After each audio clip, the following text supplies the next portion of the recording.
nation believed that fair housing would, in our time, become the unchallenged law of this land. And indeed, this bill has had a long and stormy trip.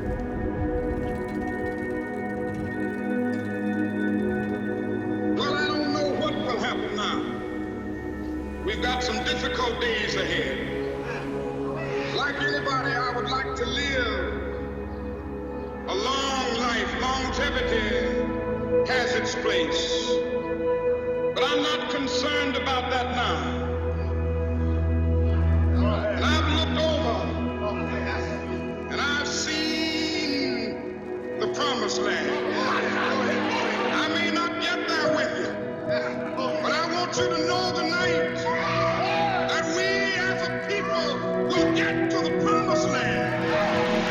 So I'm happy tonight. I'm not worried about anything. I'm not fearing any man. Ladies and gentlemen, Martin Luther King was shot and was killed tonight in Memphis.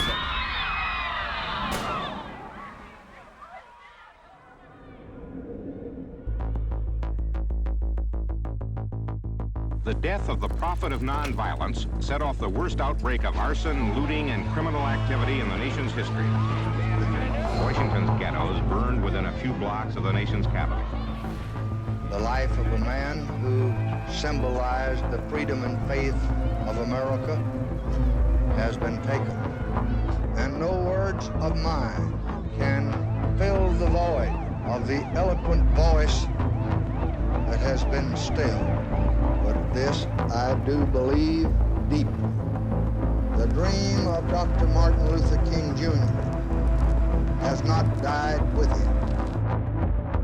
President Johnson was willing to speak up and say, we have to pass a fair housing bill. Hello, Mr. President? Yes, Dick. We're in trouble. We need some help. Yes?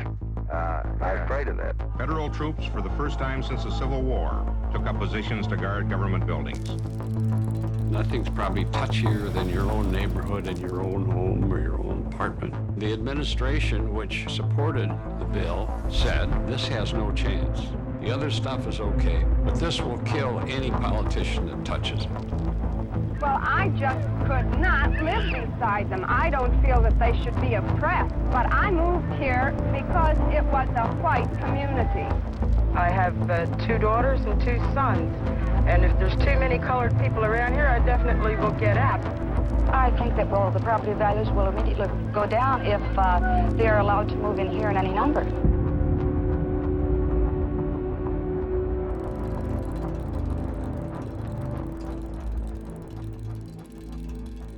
It seems as though our country is pulling apart into separate societies, where whites have jobs and Negroes have unemployment, where the middle class lives in suburbs and the poor are left in the ghettos, where one group of Americans looks upon another group of Americans with growing mistrust and even dread.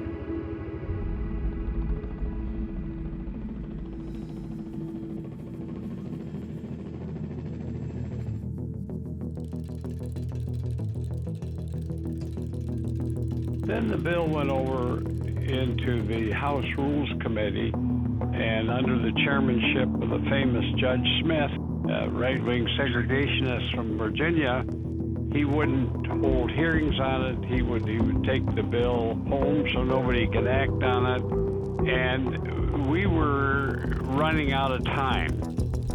Thousands flowed through the rainy streets of Memphis this day, finishing a march that Dr. King planned to lead in support of striking garbage workers. How many men must die before we can really have a free and true and peaceful society?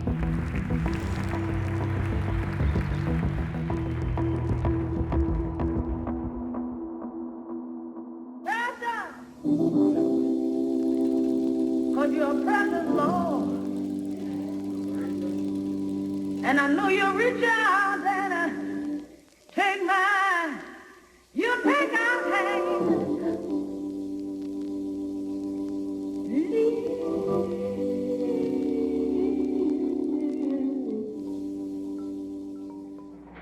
death of Martin Luther King is a tragic thing, but no legislation should be passed as a memorial to anyone. In spite of the riots, I am going to support this legislation with all the vigor that I possess. The laws that we pass up here are for all time. The Martin Luther Kings come and go. The public reaction to this horror gave the sensible members of the committee a compelling argument that the House Rules Committee had to report that bill out. And I think that's how we got our bill.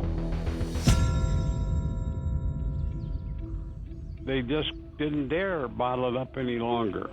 And I have a dream that one day Negroes will be able to buy a house anywhere that their money will carry them. At long last this afternoon,